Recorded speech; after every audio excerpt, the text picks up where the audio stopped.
Today I'm going to unbox and take a quick look at 1812 Napoleon's Fateful March from VUCA Simulations, which was kind enough to send me this copy.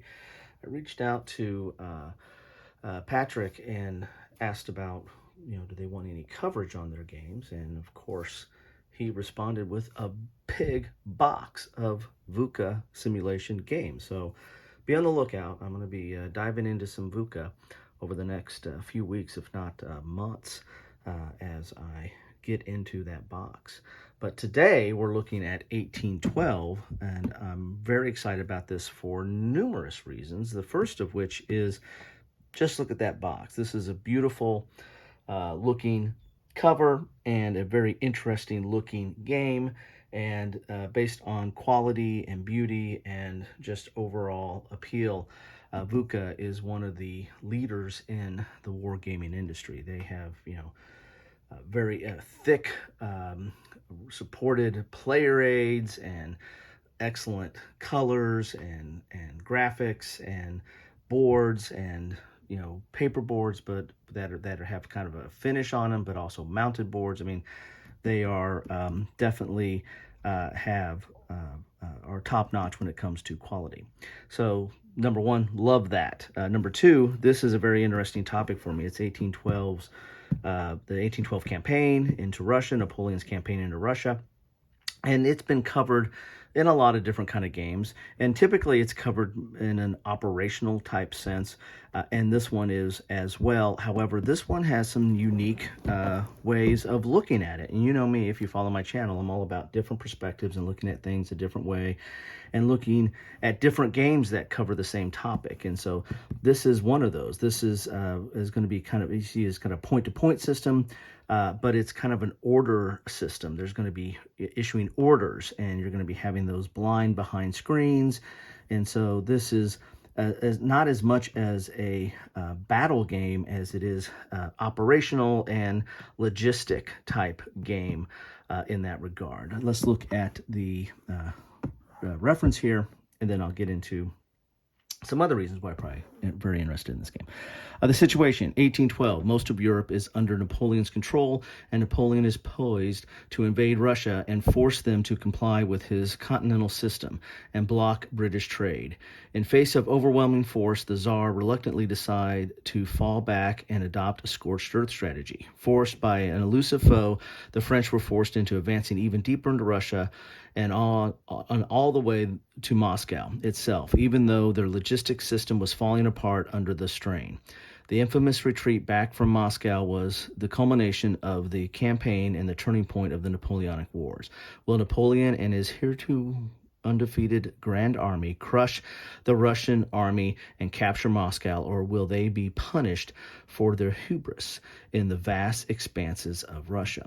The game, 1812 Napoleon's Fateful March, is a two-player game. Yes, it's very much two players. You see right here, solitaire is a 1, but complexity is a 4, so a little bit of a trade-off there. Not too hard, but it is a 1, and this might be hard for me to play two-handed, because there's kind of hidden information and orders and the like. So I'm going to have to get one of my kids to buck up and help me out.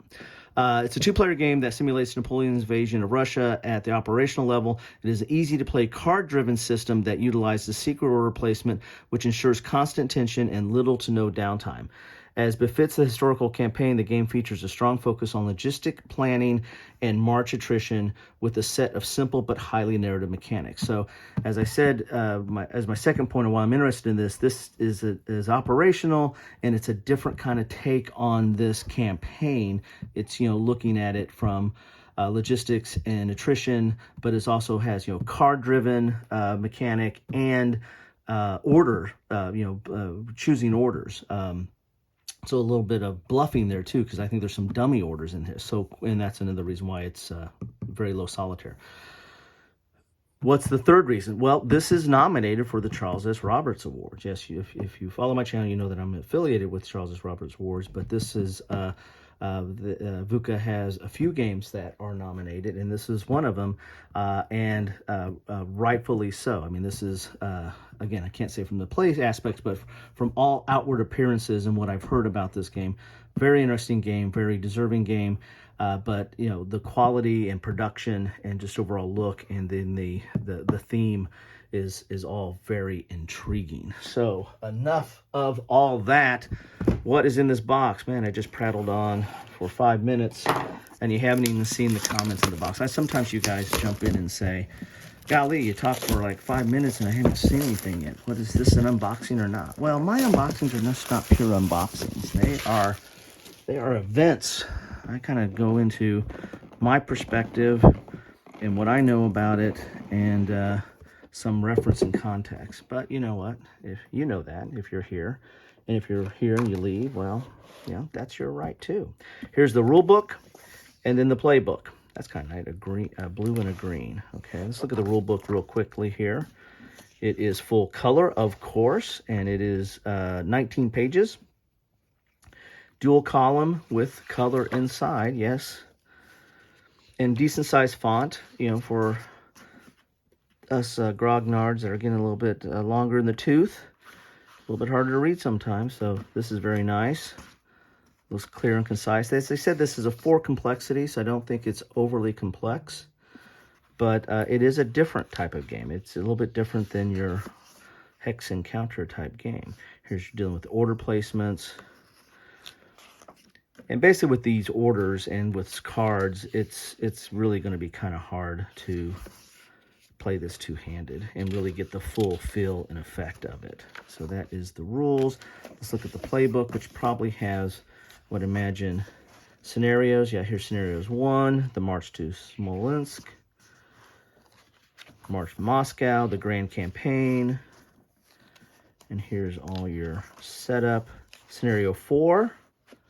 Wow, we got 4 scenarios, 5 scenarios, 6 scenarios. This is the retreat. And yeah, here's the deck and statistics. Okay, cool. And you got some notes and everything in here. So very nice playbook.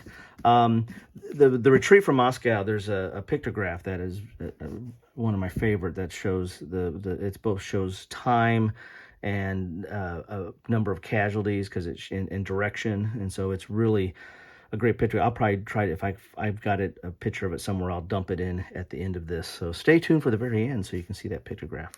Very, very great. Great use of or display of information in multiple facets. So here are some interesting dice here. Those are kind of different.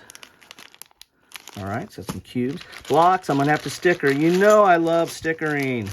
And you got to sticker both sides of these because one side kind of is I think shows the force or the side, and the other side shows the actual order.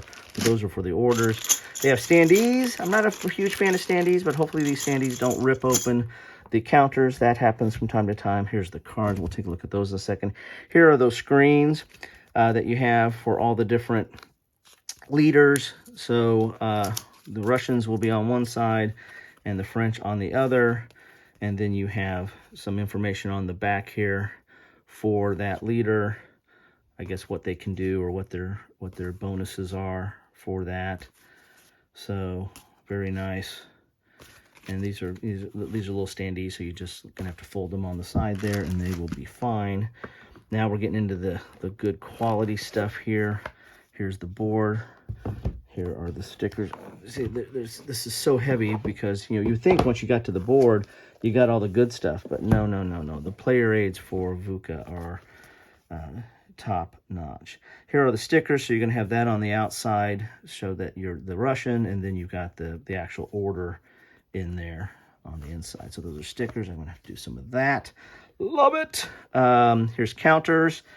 And VUCA has decent, I mean, that's good thickness, and they're pre-rounded. I like that. So here's the standees, but I also believe they have counters for the leaders as well. So if you're used to just having the leaders on the board and flat, you can do it, or you can stand them up. Look at that. Just the low morale and the retreat. That's amazing. I like that. All right, nice imagery. That's 1. Here's 2. Very cool. And then, oh, there's 4 of them here. Here's 3. Here is 4, and there's those leaders, the counters for the leaders. And you can make up some leaders if you want to. All right. And I think this is markers for the cities that as you continue to ravage them or forage or what have you, they kind of go down in quality. Here's the sequence of play. Now, this is the main thing. I mean, not the main thing, but one of the things that really makes VUCA stick out. Look at these player aids. I mean, that's a board in most games. Heck, that's thicker than most boards in a lot of games. So the sequence of play there. And then we've got key charts, attrition, battle, combat. I mean, Napoleonic era, especially the 1812 campaign, it's all attrition, baby. Okay. I remember playing a War and Peace, the McLaughlin game, and attrition was just killer. It was like I think it was like end of turn, and you were just like, all right, I don't have anything left. And here's sequence of play. This is for the Russians, and you got some card options here as well. Then they have key charts as well, so those are nice. Then we have French leader abilities, Russian leader abilities, weather table. Again, top quality there. Here's your map legend, card icons. You get 2 of those, 1 for each side, so nobody has to fight over it. And then we're back to the board. So let's get to this board now, and then we'll open up some cards because I'm going long today. But there's a lot to talk about here. This is your typical pair of pants board. So you got the 2 legs there. And then let's look at we'll look at the French side because it's got the 1812 on it. Could look at the Russian side, but now it does puff a little bit, but eventually, that goes down relatively quickly. I usually don't have a problem with these kind of maps, especially VUCAs. But you gotta maybe do a little bit of a back bend and they'll be okay. As you can see, it's point to point. We've got our turn tracks here. You start in June and then go all the way to November. And then you're gonna get caught in winter. Here's a force pull, casualties. Russia has a force pull. I can't see that there. I gotta go even more. There we go, up periscope. And then you've got another victory point track right here. Very nice. A little dark, but a lot of 1812 games have a tendency to make it a little drab, a little ominous, a little dark. I mean, it's winter, or winter is coming. What's that reference? So this is, to me, is consistent with the overall look and feel for what you would expect for an 1812 campaign type game, but it's very nice. The terrain is not important, but it's a nice little overlay there. It's mainly point to point, so it's the key cities and points that you need to know there. That is that. Let's put some of the stuff out here so you can see it all. And then we will, let's open up some of the cards, shall we?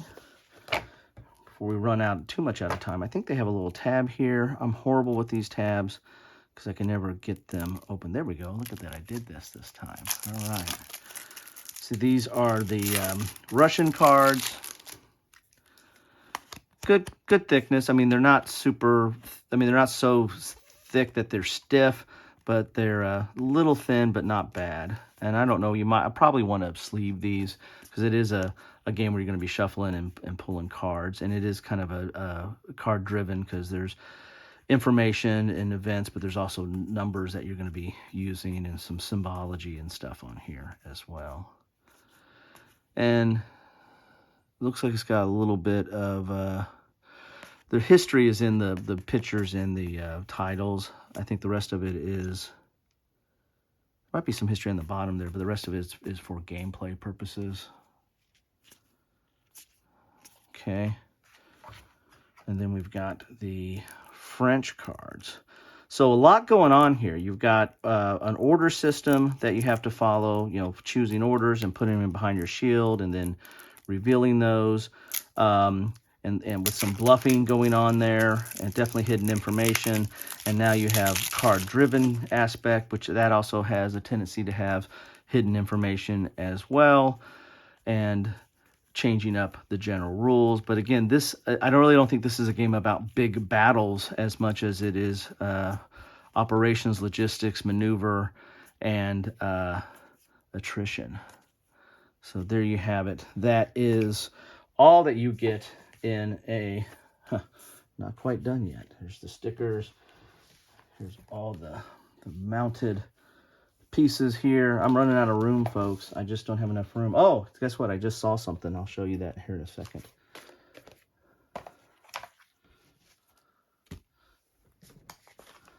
Getting my head shot in there. Look at all that. Look at all that. Look at all that, folks. That is amazing. That is all that you get in a box of 1812 Napoleon's Fateful March, which is up for the Charles S. Roberts Awards. Take a look at the voting of that. I'm not necessarily espousing this game. You make your own decision on that, but definitely look at the voting. There's a lot of good games in here. But this is the one I was talking about. This is that pictograph. That's just amazing. Showing how many forces started, when they started, and then how they were reduced along the way, and then the retreat back.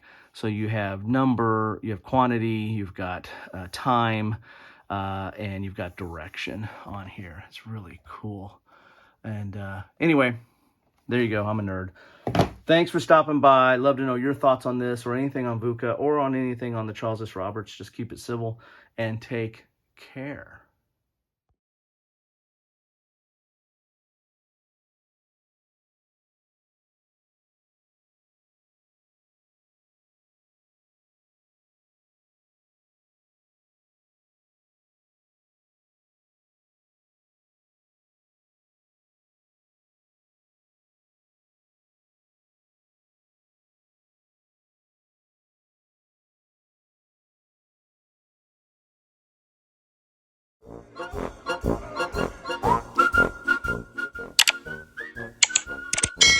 Thanks for watching.